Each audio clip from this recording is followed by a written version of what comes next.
सर्वांना धन्यवाद. जय भीम, जय लवजी, जय संविधान. माझं संपूर्ण नाव सुशील ज्ञानदेव तुपे. मी एक युवा उद्योजक आहे आणि अण्णाभाऊ साठेच्या जयंतीच्या 104व्या जयंतीनिमित्तानं वेगवेगळ्या योजना आम्ही राबवल्या आहेत. 104व्या जयंतीनिमित्त काय कार्यक्रम आयोजित केले? अण्णाभाऊ साठेची जयंती येणारी सर्वप्रथम सर्व महाराष्ट्र वासियांना मी हार्दिक अभिनंदन आणि शुभेच्छा देतो की ही 104वी जयंती आपण खूप धूमधडाक्यात साजरी करावा आणि महाराष्ट्रापर्यंत अण्णाभाऊची गाथा घरोघरी पोहोचावी. ह्या अनुषंगानं सुशील तुपे मी आणि माझ्या सहकाऱ्यांना 104 तेल चित्रकला म्हणजे अशा प्रतिमा अण्णाभाऊ साठेच्या आम्ही प्रिंट केलेल्या आहेत, बनवलेल्या आहेत आणि त्या आम्ही प्रत्येक शाळेमध्ये जाऊन प्रत्येक गव्हर्नमेंट हॉस्पिटल असतील, प्रायव्हेट सेक्टर असतील, तिथं जाऊन आम्ही ह्या प्रतिमा वाटप करणार आहोत. ज्या शाळेमध्ये आम्ही ह्या प्रतिमा वाटप करणार आहोत त्या शाळेतील विद्यार्थ्यांना अण्णाभाऊ साठे कळावे.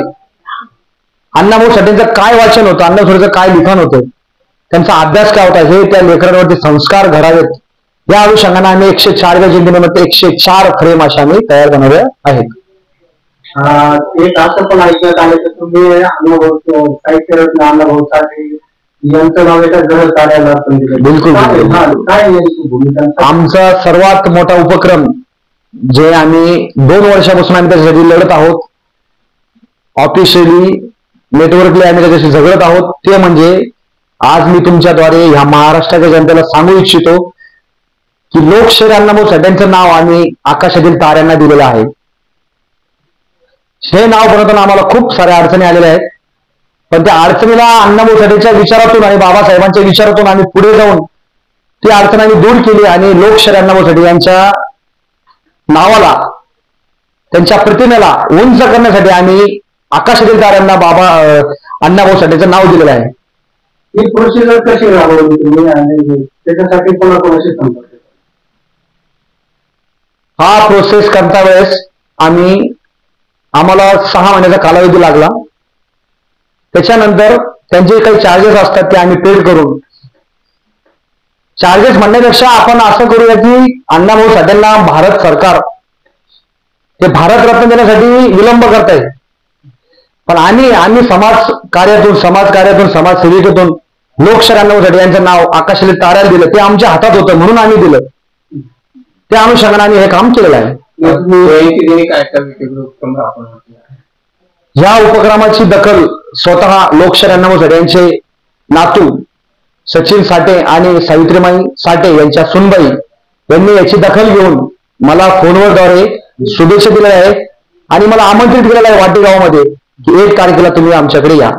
मी तिथे जाऊन हा उपक्रम राबवणार आहे, त्यांचं स्वागत स्वीकारणार आहे. याच्यापूर्वी राजू शिंदे यांनी पण ताऱ्यांना डॉक्टर बाबासाहेब आंबेडकरांचं नाव दिलं आणि ते केलं. ही संकल्पना तुम्हाला कशी सुचली? ही संकल्पना मला माझ्या वडिलांपासून सुचली, कारण मी जो उद्योग करतोय माझ्या उद्योगामध्ये माझा समाज कुठेतरी कमी आहे. माझा प्रयत्न नेहमी असतो की मी काहीतरी वेगळं करावा, म्हणून मी हा उपक्रम राबवलाय की मी काहीतरी समाजाला वेगळं करण्याचा दाखवतोय आणि वेगळं करतोय. त्याच्या मागचा हा उद्देश आहे. मी कधीही कोणाला कॉपी करत नाही. जी अण्णाभाऊ साठे महामंडळ हे खूप दिवसानं बंद आहे. चाललेल्या घडामोडी आणि चाललेलं बदलतं सरकार ह्याला जबाबदार मी असं म्हणेल. नुकतंच आरटीची घोषणा भारत सरकारने केलेली आहे, त्याबद्दल मी त्यांचे धन्यवाद आणि मातंग समाजाकडून मी त्यांचे धन्यवाद करतो. महामंडळ त्यांनी लवकरात लवकर चालू करावं हीच मी माझ्याकडून अपेक्षा करतो. भविष्यात काय नियोजन आहे तुमचं? म्हणजे अण्णाभाऊ साठेंचं साहित्य बरेच आहे, पण तसंच प्रकाशित होण्याचं त्या संदर्भात काही नियोजन आहे का? 104वी जयंती झाल्याच्या नंतर 101 ऑगस्टची जयंती झाल्याच्या नंतर माझा वैयक्तिक उपक्रम आहे की मी रशियाला जाऊन अण्णाभाऊ साठेच्या निवासस्थानी म्हणता येईल किंवा जिथं अण्णाभाऊ साठे राहत होते आणि अण्णाभाऊ साठे जिथं आता नुकतंच आपले हयात असलेले मुख्यमंत्री होते ज्यावेळेस देवेंद्र फडणवीस यांनी जे अण्णाभाऊ साठेचा पुतळा अनावरण केलेला रशियामध्ये, तिथं जाऊन भेट देण्याचा माझा एक उपक्रम आता मी हाती घेतलेला आहे. या निमित्ताने मातंग समाज आणि त्यातील युवकांना या निमित्ताने काय सांगायचं? मराठवाड्यातून मला बरेचसे कॉल आलेले आहेत. मी असा उपक्रम राबवतोय. बरेचसे मला मेसेज आलेत, कॉल आलेत की आमच्या जयंतीला म्हणजे अण्णा मुसळेच्या जयंतीला तुम्ही प्रमुख पाहुणे म्हणून उपस्थित दाखवा. तर मी 100% तिथे मी जाणार आहे. आणि मी जे कार्य केलेलं आहे की लोकशाही अण्णा मुसळे यांचं नाव आकाशाला ताराला दिलेलं आहे, ती प्रतिमा, ते रजिस्ट्रेशन डॉक्युमेंट घेऊन मी प्रत्येक मराठवाड्याला प्रत्येक जयंतीमध्ये जाणार आहे आणि समाजाला हे दाखवून देणार आहे की आता कुठेही आपला समाज मागे असलेला नाहीये. आपला समाज हे नवीन कार्य करतोय. युवकांना उद्योजकाकडे वळा, युवतीने उद्योजकाकडे वळा, हाच या मागचा उद्देश आहे. तुम्ही युवा उद्योजक आहे, तुम्ही यशस्वी उद्योग राबवले, पण अद्यापही मात्र समाजाचे गरीब आहे त्या ठिकाणी आणि त्यांच्या बऱ्याच समस्या अडचणी, त्या सोडवण्यासाठी काही प्लॅन आहे? मातान समाजामध्ये आणखी तळागाळात खूप संघर्ष आहे, खूप जास्त संघर्ष आहे, कटोकट संघर्ष आहे. मला एकच विनंती करतोय महाराष्ट्राच्या प्रत्येक मातान समाजाच्या नेत्यांना की तुम्ही एकत्र या, एकत्र लढा, बाबासाहेबांच्या निळ्या झेंड्याखाली या, अण्णाभाऊ साठेंच्या विचाराखाली या आणि मातान समाजाच्या प्रवाहाला तुम्ही पुढे चालण्याची गती द्या, हेच मी सांगतो. नुकतेच झालेल्या लोकसभा निवडणुकीमध्ये मातून समाजाला राज्य सरकारनं निवडणूक आयोगामध्ये समाजाचं प्रतिनिधित्व मी भारत सरकार असेल किंवा महाराष्ट्राची जी वेगवेगळे पक्ष घटक असतील यांनी कुठेही मातान समाजाला उमेदवार दिला नाही. नुकतंच आता अमित गोरके साहेब असतील, त्यांना तुम्ही पाठीमागच्या दारानं आमदारकी दिली. तुम्ही विधान परिषद डोळ्यासमोर ठेवून हे काम करताय की मातान समाजाला कुठेतरी तुम्ही पुढे आणण्याचं काम करताय, हे प्रश्न माझा उपस्थित होतोय की तुम्ही विधान परिषद समोर ठेवून अमित गोरके साहेबांना तुम्ही विधान परिषद दिली का, हा माझा सवाल आहे भारत सरकारनं. तुम्ही आता सामाजिक कार्यकर्ता उद्योजक पण आहे, परंतु एक प्रश्न असा होता की विधानसभेच्या निवडणुकीनंतर पालिकेची निवडणूक, तुम्ही महापालिकेच्या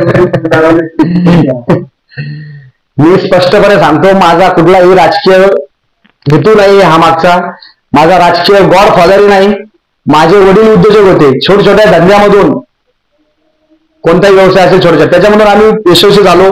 माझ्या वडिलांना मला शिकवलं, चालवलं, मोठं केलं. आम्ही ग्रॅज्युएट आहोत, आज मी ग्रॅज्युएट आहे. उद्योजकाकडे माझ्या वडिलांना मला वळवलं. माझी पुढची अपेक्षा की मी नगरसेवक व्हावा किंवा काय व्हावा ही माझी अपेक्षा नाही. माझा समाज पुढे जावा आणि उद्योजकाकडे वळा. कारण बाबासाहेब म्हणले होते, तू अगोदर तुझ्या पोटाचा प्रश्न मिटव आणि नंतर समाज कार्य कर. त्या सूत्रांशी मी निगडीत आहे, त्या विचारांशी मी निगडीत आहे की मी माझा पोटाचा प्रश्न अगोदर सुधारतोय आणि नंतर चळवळीकडे वळतोय. पुढच्या जयंतीला तुम्ही पैकीला 100% माझ्या जर योजना, माझ्या सहकार्य जर मला ती प्रतिक्रिया किंवा ती कल्पना सुचवली तर अण्णाभाऊ साठेंची 105वी येणारी जयंती तर मी 105 फकीरा ही कादंबरी वाटप करण्याचा प्रयत्न मी करतील. समाज म्हटला की नेते म्हटले की पक्ष. समाजामध्ये मात्र समाजामध्ये नेते खूप झाले, पक्ष पण खूप आहे. आज मी जी पत्रकार परिषद घेतोय त्यांना काय आव्हान करणार? आज मी जी काय पत्रकार परिषद तुमच्याद्वारे घेतोय, माझ्या आजूला कुणी नाही, माझ्या बाजूला कुणी नाही, कुठला नेता नाही, कुठला पुढारी नाही. माझ्या बाजूला फक्त एकच नेता आहे, तो म्हणजे अण्णाभाऊ साठे. आणि माझ्या विचारात नेता आहे म्हणजे तो फक्त बाबासाहेब आंबेडकर. मातान समाजातील नेत्यांना मी हे सांगतो की मी जे काम केलंय त्याची वावा तुम्ही करा, त्याची स्तुती तुम्ही करा, प्रत्येक घरापर्यंत मेसेज पोहोचवा की लोकशाही अण्णाभाऊ साठे यांचं नाव आपण आता ताऱ्याला दिलंय. कुठेही कुठे कुपणा करू नाही किंवा कुठेही